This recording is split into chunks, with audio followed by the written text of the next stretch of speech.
Dear students, how are you. Bharatiya education group की online क्लासों में आपका हार्दिक स्वागत है। मैं Suresh Soni, agricultural bio teacher. आज आपको एक नए चैप्टर को स्टार्ट करने जा रहा हूं। मैं नई यूनिट बोल सकते हैं या नया चैप्टर। देखो, अपन चैप्टर नंबर 2 को स्टार्ट कर रहे हैं, जो एक यूनिट है, यानी अपनी टोटल 10 यूनिट्स हैं। टोटल चैप्टर 14 चैप्टर है अपनी बुक के अंदर। थोड़ी सी बात मैं अपने पहले सिलेबस की बात कर लेता हूँ कि अपनी एग्रीकल्चरल बायो के अंदर टोटल नंबर ऑफ चैप्टर कितने हैं। 14 चैप्टर हैं जो 10 यूनिट्स में डिवाइड है। इसका मीनिंग ये हो गया है कि कुछ चैप्टर्स ऐसे हैं जो अपने आप में कंप्लीट यूनिट है, और कुछ चैप्टर्स, 1-2 चैप्टर्स मिलकर के एक यूनिट बना रहे हैं। वो पूरा सिलेबस आपको लिखवा दिया जाएगा जब भी अपनी ऑफलाइन क्लासेस होगी। मैं आपको जो ये सेकंड चैप्टर जो अभी करवा रहा हूँ वो एक यूनिट है पूरी, यानी पूरी एक इकाई, एक यूनिट है। ये यूनिट नंबर 2 है, चैप्टर नंबर भी 2 है। बात एक ही है, जिसका नेम है अपना बायोटेक्नोलॉजी। जिसके अंदर definition, brief history, importance and tissue culture, ये टॉपिक्स अपन को डिस्कस करने हैं। थोड़ा सा मैं ब्लूप्रिंट के बारे में भी आपको बता देना चाहता हूँ।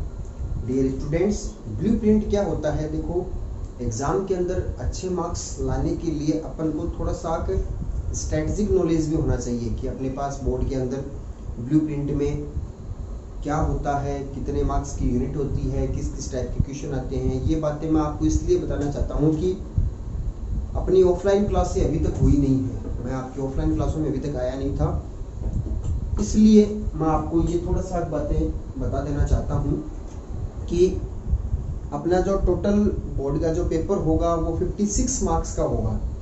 56 मार्क्स का टोटल पेपर होगा, जिसके अंदर अपने पास नंबर ऑफ क्वेश्चंस आएंगे 30 क्वेश्चंस। 30 question, 56 marks. 30 क्वेश्चंस जो आएंगे वो किस किस टाइप्स के आएंगे, यानी कितने कितने मार्क्स वाले आएंगे। तो मैं आपको बता देना चाहता हूँ कि 4 टाइप्स के क्वेश्चन आएंगे 30 क्वेश्चंस में। 1 मार्क्स वाले 13 क्वेश्चन, 2 मार्क्स वाले 11 क्वेश्चन, 3 मार्क्स वाले 3 क्वेश्चन, 4 मार्क्स वाले 3 क्वेश्चन। काउंट कर लेना, ये 30 क्वेश्चन होते हैं। 13, 11, 3, 3।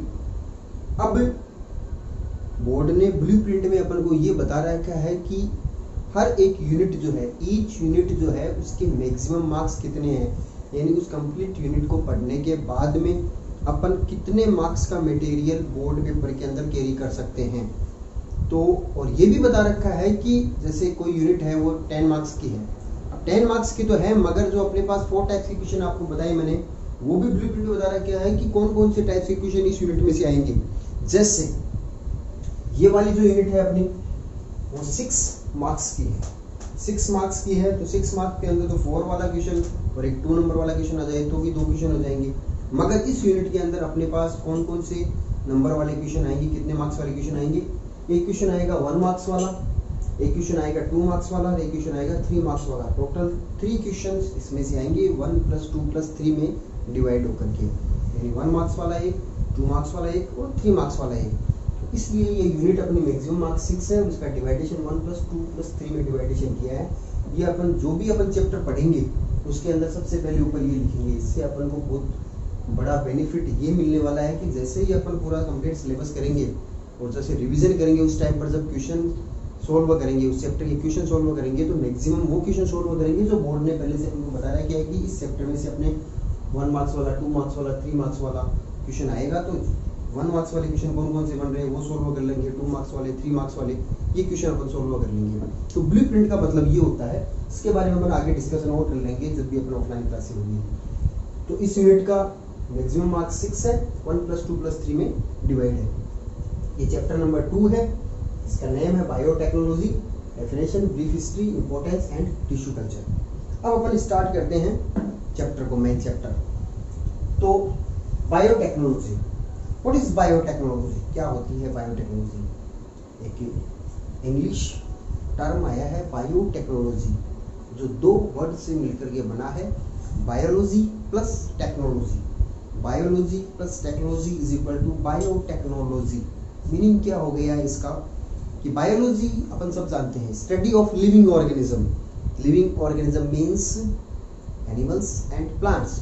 एनिमल्स एंड प्लांट्स की स्टडी साइंस की जिस ब्रांच में अपन करते हैं वो हो गया है बायोलॉजी। अब टेक्नोलॉजी और मिक्स कर दी इसमें, यानी बायोलॉजी के साथ में अगर अपन टेक्निक्स को ऐड कर दें तो एक नई ब्रांच बन जाती है, वो है बायोटेक्नोलॉजी। ये बायोटेक्नोलॉजी वर्ड का मीनिंग हो गया है। अब अपन बात करते हैं डेफिनेशन, व्हाट इज बायोटेक्नोलॉजी, यानी इस ब्रांच का क्या इंपॉर्टेंस है, ये क्यों बनी है, इसका क्या साइंस के अंदर इसका क्या यूजेज हैं, यानी इस ब्रांच से अपन को क्या बेनिफिट्स हैं। तो देखो अपन बात करते हैं डेफिनेशन की। तो डेफिनेशन अपन 3 टाइप से डेफिनेशन अपनी बुक के अंदर दी हुई है। मैं आपको उस डेफिनेशन से पहले कुछ बेसिक मीनिंग्स बताना चाहता हूँ कि जैसे बायोटेक्नोलॉजी का मीनिंग अपन ये दे सकते हैं कि जैसे फॉर एग्जांपल ऑर्गेनिजम्स के थ्रू और ऑर्गेनिजम्स के लिए ही, यानी ऑर्गेनिजम्स को यूज में लेकर के अपन ने अदर ऑर्गेनिजम्स के लिए कोई यूजफुल प्रोडक्ट बनाए, ये बायोटेक्नोलॉजी है। बात का मतलब आप शायद समझे नहीं होंगे, मैं आपको बता देना चाहता हूं कि ये अपन लिविंग ऑर्गेनिजम्स को यूज करते हुए अदर लिविंग ऑर्गेनिजम्स के लिए कोई ऐसा प्रोडक्ट बनाए जो बहुत ज्यादा यूजफुल हो उनके लिए, तो ये बायोटेक्नोलॉजी है। मीनिंग क्या हो गया है कि प्रोडक्शन ऑफ यूजफुल प्रोडक्ट का प्रोडक्शन करना एंड सर्विसेज फॉर ह्यूमन के लिए, ह्यूमन बींग्स यानी मैन के लिए कुछ ऐसे प्रोडक्ट और सर्विसेज का प्रोडक्शन करना by technical use of biological factors का टेक्निकल यूज करके, या फिर such as micro organism, cells, their importance, their component is known as biotechnology. यानी मतलब क्या हो गया है कि biological factors such as micro organism, biological factors में माइक्रो ऑर्गेनिज्म का यूज करें, देयर सेल्स, उनकी सेल्स का यूज करें, देयर कंपोनेंट, उनकी कंपोनेंट का यूज करके अपन एक ऐसा प्रोडक्ट बनाए जो ह्यूमन बीइंग के लिए ज्यादा से ज्यादा यूजफुल हो। This is known as biotechnology. मैंने आपको एक शॉर्ट मीनिंग ये बताया था कि ऑर्गेनिज्म से ही और ऑर्गेनिज्म के लिए ही जो प्रोडक्ट बनाते हैं अपन, वो बायोटेक्नोलॉजी है। डियर स्टूडेंट्स, मैं आपको एक बात और बता देना चाहता हूँ कि एग्री बायो के अंदर अपने टोटल जो 14 चैप्टर जो हैं, उनके अंदर बाकी के चैप्टर जो है वो आपके नॉर्मल एग्रीकल्चर से रिलेटेड हैं, वो आपके बेसिक चैप्टर्स हैं जो आपको इजीली एक्सप्लेन हो सकते हैं। इस यूनिट में, इस चैप्टर में आपको थोड़ी सी नई चीज़ें, नए वर्ड, नई टाइप की डेफिनेशन मिलेंगी, इसलिए अपन इस चैप्टर को थोड़ा स्लो लेकर के चल रहे हैं। कई नए टर्म आएंगे, नए टाइप्स के वर्ड आएंगे, तो आपको थोड़ा सा इसको केयरफुली वीडियो को सुनना है। नोट्स जो हैं वो प्रॉपरली आपको लिखने हैं। कोई प्रॉब्लम हो तो आपको ऐप के थ्रू आपको डाउट्स भी पूछ लेने हैं। फिर भी अपन इस चैप्टर को, इस यूनिट को दोबारा से डिस्कशन करेंगे कि थोड़ा सा टिपिकल रहेगा आपको इसको समझना, क्योंकि इससे पहले आपने ये चीज़ें नहीं पढ़ी थी। अपन बायोलॉजी की बात करते हैं तो बायोलॉजी के अंदर ये चीज़ें आती है, मगर एग्री बायो के अंदर आपके लिए थोड़ी सी नई चीज़ें होगी, मगर आप धीरे धीरे करके ये सब चीज़ें समझ जाओगी, कुछ नई चीज़ें आ रही हैं। तो बेसिक मीनिंग में ये बता रहा हूँ कि फॉर एग्जाम्पल जैसे अपन कर्ड का फॉर्मेशन करते हैं, कर्ड यानी दही कैसे बनाते हैं अपन, मिल्क जो होता है उसके अंदर अपन ने थोड़ा सा कर्ड डाला, उसको रख दिया, 6-7 घंटे के अंदर कर्ड बन जाता है। ये बायोटेक्नोलॉजी है। कैसे हुई बायोटेक्नोलॉजी? इसके अंदर ये चीज़ फॉलो हो रही है कि अपनी कि लिविंग ऑर्गेनिजम्स का यूज करके अपन ह्यूमन बीइंग के लिए कोई यूजफुल प्रोडक्ट बना रहे हैं। बिल्कुल बना रहे हैं अपन। देखो, मिल्क जो होता है उसके अंदर लैक्टोज शुगर होती है, और कर्ड जो अपन थोड़ा सा डाल रहे हैं उसके अंदर लैक्टोबैसिलस बैक्टीरिया होते हैं। लैक्टोबैसिलस बैक्टीरिया अपन ने मिल्क के अंदर डाले, वो लैक्टोबैसिलस बैक्टीरिया क्या कर रहे हैं, मिल्क की लैक्टोज शुगर जो होती है उसका फर्मेंटेशन कर रहे हैं, और फर्मेंटेशन करके क्या बना रहे हैं, लैक्टिक एसिड बना रहे हैं। लैक्टिक एसिड बन गया तो बन गया कर्ड पूरा। तो इसके अंदर बायोटेक्नोलॉजी अप्लाई हो रही है। Micro organism, lactobacillus micro organism है, यानी बैक्टीरिया माइक्रो ऑर्गेनिज्म होते हैं, उनकी हेल्प से अपन ने क्या किया, मिल्क से कर्ड बना दिया, और कर्ड जो है ह्यूमन बीइंग के लिए यूजफुल प्रोडक्ट बन गया। बायोटेक्नोलॉजी है। लाइक दैट अल्कोहल का फॉर्मेशन करते हैं अपन, अल्कोहल बनाते हैं। अल्कोहल के अंदर भी क्या होता है, फर्मेंटेशन होता है। फर्मेंटेशन किससे होता है, माइक्रो ऑर्गेनिज्म से होता है। माइक्रो ऑर्गेनिज्म फर्मेंटेशन करते हैं फ्रूट फ्रूट शुगर जो होती है उसका फर्मेंटेशन करते हैं। फर्मेंटेशन से अपन क्या बनाते हैं, अल्कोहल बनाते हैं। अल्कोहल यूजफुल प्रोडक्ट हो गया है। अल्कोहल से बहुत सारी मेडिसिनल पर्पज होते हैं, मेडिसिन बनते हैं। तो अपन ने क्या किया, फर्मेंटेशन किया और अल्कोहल बनाया। ये सब बायोटेक्नोलॉजी है। मगर बायोटेक्नोलॉजी इतनी नहीं है, इस चैप्टर के अंदर बायोटेक्नोलॉजी के बहुत सारे अदर मीनिंग्स भी देखेंगे। मैंने आपको एक्सप्लेन किया कि बायोटेक्नोलॉजी का मीनिंग क्या हो गया है, कि अपन ने माइक्रो ऑर्गेनिज्म की हेल्प से ह्यूमन बीइंग के लिए कुछ ऐसा प्रोडक्ट बना दिया है जो ज़्यादा यूजफुल होता है। एक दूसरी डेफिनेशन और है बायोटेक्नोलॉजी की, by doing in vitro culture process of getting useful product from transgenic organism and plant cell is known as biotechnology. इसका मीनिंग क्या हो गया है कि अपन ने क्या किया है, देखो दो टाइप्स की बायोटेक्नोलॉजी प्रेजेंट टाइम में चल रही है, तो ट्रेडिशनल बायोटेक्नोलॉजी और एक प्रेजेंट टाइम के अंदर जो चल रही है अपनी मॉडर्न बायोटेक्नोलॉजी। एक तो ट्रेडिशनल बायोटेक्नोलॉजी, एक मॉडर्न बायोटेक्नोलॉजी। ट्रेडिशनल बायोटेक्नोलॉजी में क्या होता था कि माइक्रो ऑर्गेनिज्म की हेल्प से फर्मेंटेशन कराया और अपन ने कोई फूड प्रोडक्ट बना दिया, जैसे अपने मिल्क में लैक्टोबैसिलस से फर्मेंटेशन करवाया और कर्ड बना दिया, ठीक है, अल्कोहल बना दिया फर्मेंटेशन से। ये तो हो गई है ट्रेडिशनल बायोटेक्नोलॉजी, इसके अंदर अपन कोई ज़्यादा टेक्नोलॉजी नहीं दिखा पा रहे हैं। मगर प्रेजेंट टाइम के अंदर क्या किया जा रहा है कि gene, what is gene, gene word आपने पहले भी सुना होगा। जीन क्या होती है, डीएनए वर्ड सुना होगा आपने, क्रोमोसोम वर्ड सुना होगा आपने। क्या होते हैं ये सब चीजें, एक सेल जो होती है उस सेल के अंदर न्यूक्लियस होता है, न्यूक्लियस के अंदर क्रोमोसोम होते हैं, क्रोमोसोम में डीएनए होता है, डीएनए के अंदर जीन्स पाए जाते हैं। तो जीन्स की एक प्रॉपर डेफिनेशन अपन ये दे सकते हैं, gene is a part of DNA which is responsible for a particular character. Gene एक डीएनए का एक छोटा सा पार्ट है जो एक पर्टिकुलर कैरेक्टर के लिए रेस्पॉन्सिबल होता है। जैसे अपन किसी प्लांट्स की बात करें या एनिमल्स की बात करें, लाइक जैसे एनिमल की बात करें तो एनिमल्स के अंदर मिल्क प्रोडक्शन बहुत अच्छा है, तो उसके लिए जीन रेस्पॉन्सिबल है। जीन एक पर्टिकुलर कैरेक्टर के लिए होता है, अपनी बॉडी के अंदर जो भी कैरेक्टर्स होते हैं उनके लिए जीन्स रेस्पॉन्सिबल होते हैं। हर एक कैरेक्टर के लिए एक जीन होती है। ह्यूमन बीइंग की बात करें, हाइट बहुत अच्छी है, जीन है। हाइट कम है, उसके लिए भी रेस्पॉन्सिबल जीन है। बॉडी की ग्रोथ अच्छी हो रही है, जीन है। हर एक कैरेक्टर के लिए जीन होता है। बॉडी में हार्मोन्स बन रहे हैं, जीन से हार्मोन्स बना रहे हैं। हर एक कैरेक्टर के लिए जीन होते हैं और जीन एक डीएनए का एक पार्ट होता है। तो जीन्स एक ऐसी अपने पास एक थिंग्स हो गई है कि जिसको अपन एक डिजायर्ड कैरेक्टर्स वाली, एक अच्छे कैरेक्टर्स वाली जीन्स को अगर अपन किसी एनिमल्स या प्लांट्स के अंदर ट्रांसफर कर दें, पहले उस प्लांट्स या एनिमल्स के अंदर वो डिजायर्ड कैरेक्टर नहीं था, कोई अच्छा कैरेक्टर नहीं था, मगर अपन ने अच्छे कैरेक्टर वाली जीन उस एनिमल या प्लांट्स के अंदर इंसर्ट कर दी, उसके अंदर डाल दी, तो उस प्लांट्स या एनिमल्स के अंदर वो कैरेक्टर सब आने लग जाएंगे। लाइक दैट, जैसे प्लांट्स के अंदर बात करें कि प्लांट्स के अंदर कोई डिजीज हो रही थी, कोई भी पैथोजन, कोई इंसेक्ट के कारण कोई डिजीज हो रही थी, उसके अंदर इम्यून सिस्टम ऐसा नहीं था कि उस डिजीज के अगेंस्ट वो अपने आप को बचा सके। मगर अपन ने कोई बाहर से एक ऐसी जीन डाल दी उसके अंदर कि अब उस प्लांट्स के अंदर ऐसी रेजिस्टेंस कैपेसिटी आ गई है कि अब पर्टिकुलर वो इंसेक्ट जो उसको पहले डिस्ट्रॉय कर रहा था अब वो नहीं कर पाएगा। तो रेजिस्टेंस कैपेसिटी किसके थ्रू आई, उस जीन के थ्रू, जो जीन अपन ने डाल दी है। तो ऐसे प्लांट्स कहलाते हैं transgenic plant. Like that upon animals में बात करें, एनिमल्स के अंदर भी अपन ने कोई अच्छे कैरेक्टर्स वाली जीन, जो एक एनिमल्स के अंदर अच्छा कैरेक्टर्स है, एक एनिमल में नहीं है, तो अच्छे कैरेक्टर्स वाले एनिमल से वो जीन निकाली और उस एनिमल के अंदर डाली जिसमें वो कैरेक्टर नहीं था, वो जीन उसके अंदर डाल दी। तो उस जीन को डालने से उस एनिमल के अंदर भी वो कैरेक्टर शो हो गया। लाइक दैट, जैसे अपन बात करें एनिमल्स के अंदर बात करते हैं, जैसे मिल्क प्रोडक्शन की बात करें कि मिल्क का प्रोडक्शन कम हो रहा है या मिल्क जो है वो क्वालिटी कम है, मिल्क की क्वालिटी कम है, तो अपन ने क्या किया कि ऐसा जीन डाल दिया जो मिल्क की क्वालिटी बढ़ा रहा है, तो उस एनिमल के अंदर मिल्क जो आएगा वो भी अच्छी क्वालिटी वाला आएगा। तो ऐसे एनिमल या ऐसे प्लांट जिसके अंदर अपन ने किसी अदर ऑर्गेनिज्म से जीन का ट्रांसफर कर दिया है, ऐसे एनिमल्स या प्लांट्स, इन दोनों को अपन ऑर्गेनिज्म कह सकते हैं। ऑर्गेनिजम्स में एनिमल्स और प्लांट्स दोनों इंक्लूड हैं, उनको अपन कह सकते हैं ऑर्गेनिज्म।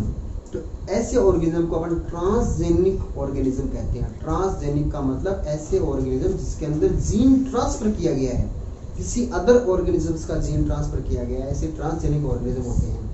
तो अपन बायोटेक्नोलॉजी में, मॉडर्न बायोटेक के अंदर ये काम करने लगे हैं कि कि अपन जीन ट्रांसफर करने लगे हैं। किसी एक एनिमल जिसमें अच्छे कैरेक्टर्स की जीन है, उस जीन को निकाला और किसी ऐसे जीन में डाला, ऐसे ऑर्गेनिजम्स के अंदर ट्रांसफर कर दिया जिसके अंदर वो कैरेक्टर नहीं था, अच्छा कैरेक्टर नहीं था, वो जीन ट्रांसफर कर दिया गया है। तो जीन ट्रांसफर करने से क्या हो गया है, उसके अंदर भी वो अच्छा कैरेक्टर्स आने लग गया है। तो ऐसे एनिमल्स या ऐसे प्लांट्स, अपन ये कह सकते हैं ऐसे ऑर्गेनिज्म ट्रांसजेनिक ऑर्गेनिज्म कहलाते हैं। उन ट्रांसजेनिक ऑर्गेनिज्म से अपन क्या करते हैं, कोई भी डिजायर्ड प्रोडक्ट को अगर अपन आइसोलेट करते हैं, उनको प्राप्त करते हैं, तो भी बायोटेक्नोलॉजी है। दोनों का मीनिंग एक ही है, bye doing in vitro culture. In vitro culture का मतलब लैब के अंदर, इन विट्रो कल्चर का मतलब कोई भी काम जो अपन लैब में आर्टिफिशियली करते हैं वो इन विट्रो होता है। और इन विवो एक वर्ड आता है, उसका मतलब इन द सेल, जब नेचुरल बॉडी के अंदर कोई काम होता है वो इन विवो होता है।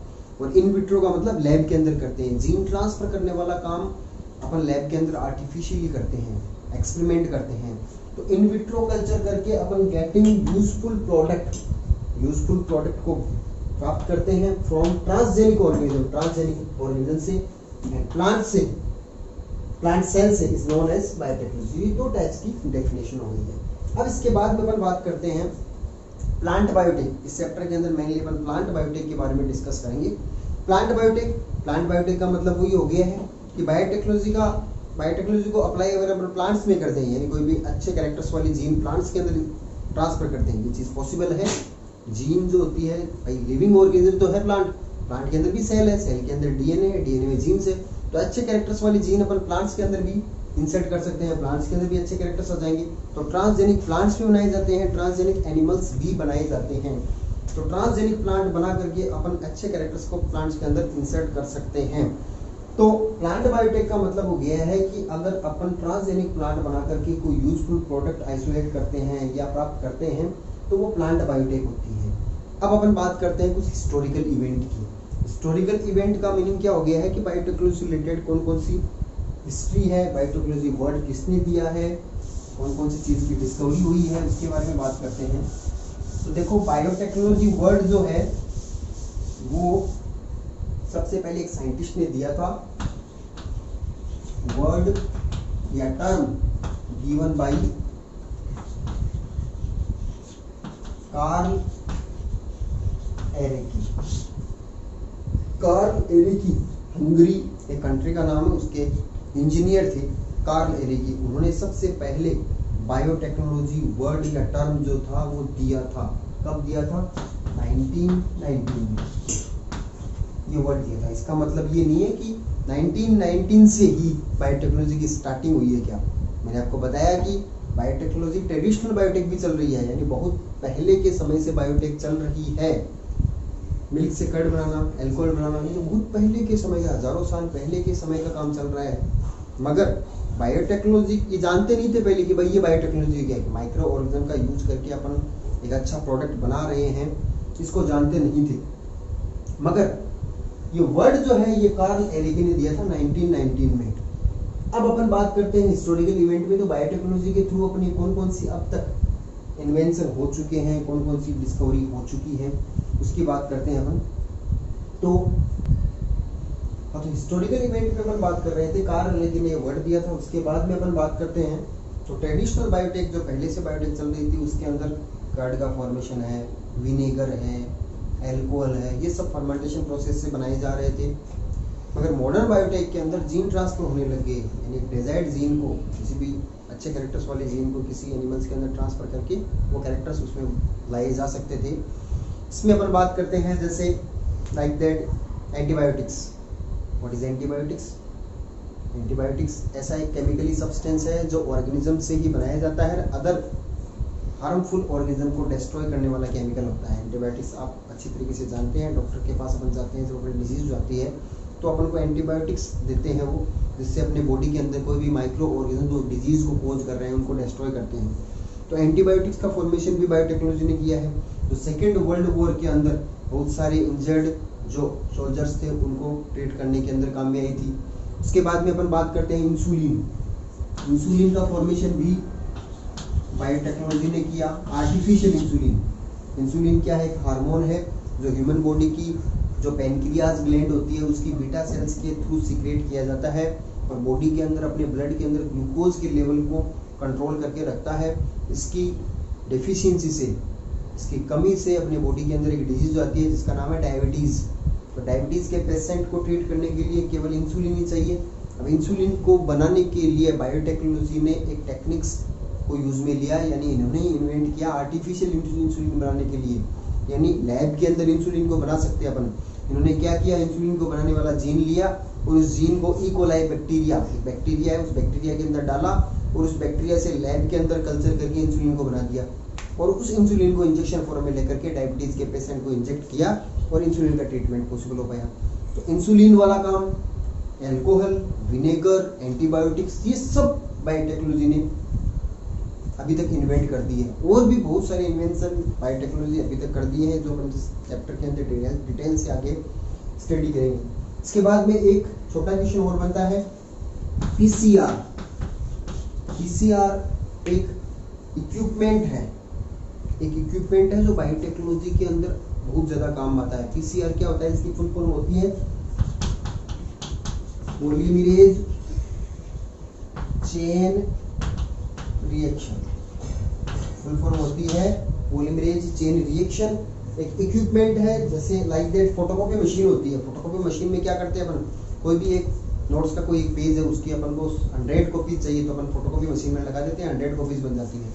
वैसे ही कोई डिजायर्ड कैरेक्टर वाला जीन है, जैसे ये एक जीन है, इस जीन की अपने पास सिंगल कॉपी है, अपन को बहुत सारी मल्टीपल कॉपी चाहिए।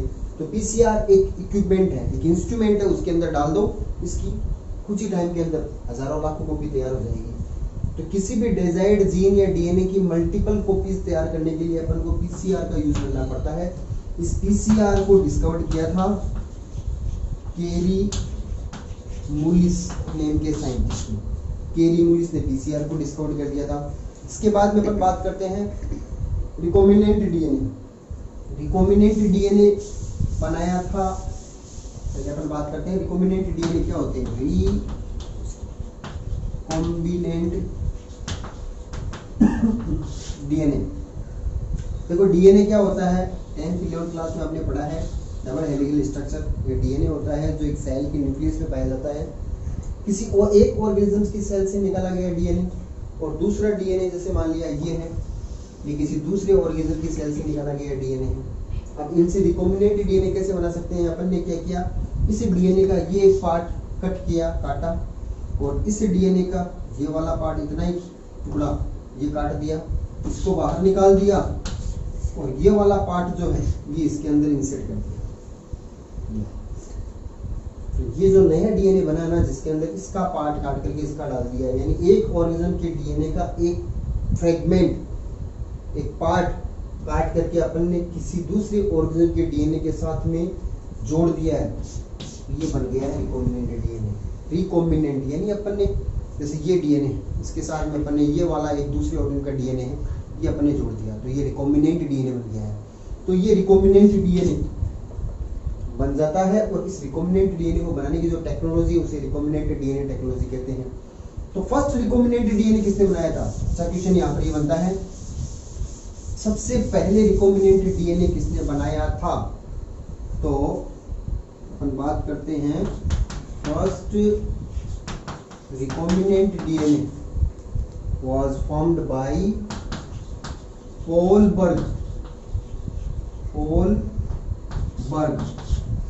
सबसे पहला रिकॉम्बिनेंट डीएनए पॉल बर्ग नेम के साइंटिस्ट ने बनाया था। मगर ध्यान रखना स्टूडेंट से क्वेश्चन ये आ जाए कि फर्स्ट रिकॉम्बिनेंट डीएनए ऑर्गेनिज्म किसने बनाया था, ऑर्गेनिज्म वर्ड आ जाए तब नाम आएगा स्टैनले कोहेन एंड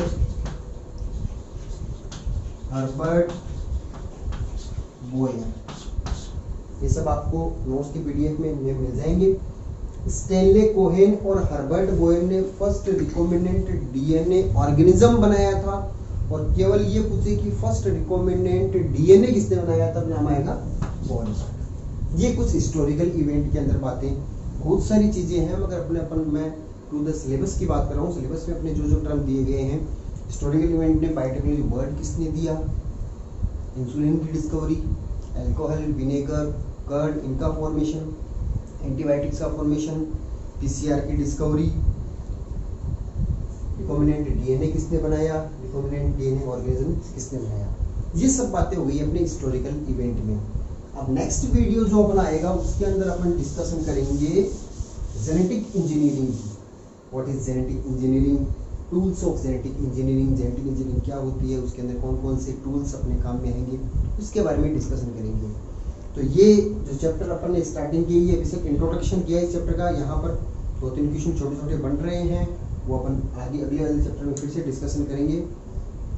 हो सकता है कि आज आपको इस चैप्टर के अंदर बहुत सारे नए कॉम्प्लिकेटेड वर्ड सामने आए होंगे, मगर आपको यही कहना चाहता हूँ कि इस चैप्टर में आप कंटिन्यू बनाए रखिए। कुछ चीज़ें ऐसी है जो कॉम्प्लिकेट रहेगी, मगर इस चैप्टर को आप कंटिन्यू लास्ट तक पढ़ लेंगे तो ये सब चीज़ें आपके दिमाग के अंदर इस तरीके से फिट हो जाएगी कि आप सबसे पहला क्वेश्चन ही इसी चैप्टर का अटेम्प्ट करोगे बोर्ड के पेपर के अंदर।